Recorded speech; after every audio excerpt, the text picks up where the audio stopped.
12 hotspot LGAs. We're joined now by Cumberland Mayor Steve Christou and Burwood Mayor John Faker. Let's go first to you, Steve. You've been calling for this meeting for a long time. What did you speak about? Absolutely.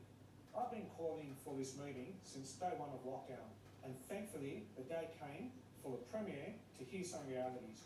We spoke about Western Sydney, extended lockdowns and curfews, and the unfair situation placed upon our people, and why, as a number one area of concern due to COVID cases, we have not been given a vaccination hub. Steve, your community has been in hard lockdown for months now, but there were still 118 cases there in the past 24 hours. How are you going to get those numbers down?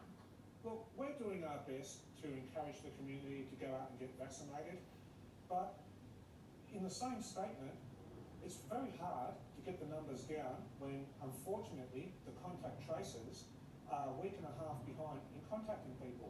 The system is stressed, and that's just the realities. So we need to work out a way where we apply more resources into contact tracing so people are contacted when they've been exposed more quickly and within 1 or 2 days. I know it's hard, but it needs to happen, or we're never going to get the numbers down whilst we lag roughly a week and a half behind in contacting people when they've had close exposure to COVID-19.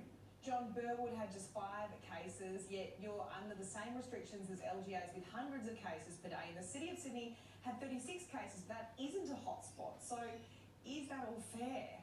It's totally unfair, Natalia, and it's not fair that my residents continue to have these added restrictions.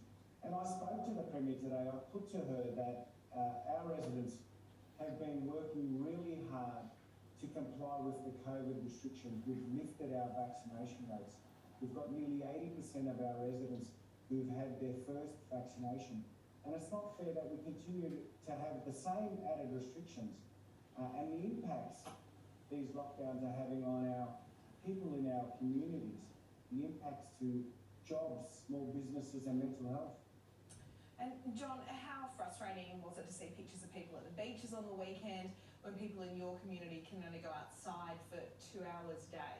Well, Natalia, it's not our, we don't have a problem with people in the eastern suburbs going to the beach or, enjoying a picnic.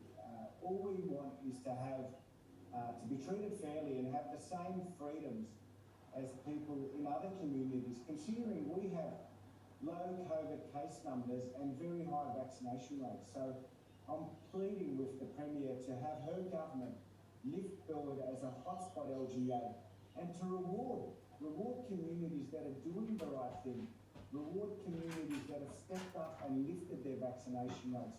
So the Premier can use Burwood as an example. Take us off the hotspot list, because that's not fair that our residents continue to have these added restrictions. John, do you think the Premier has listened to what you've just said? I hope she listens to what we've said, because we want to be a partner with the government. We want to work together so we can get out of these lockdowns a lot sooner. It's really important that if the Premier is fair dinkum about getting through this pandemic and lifting our vaccination rates, then she needs to work with local governments, not work against us. She needs to reward councils and communities that are doing the right thing.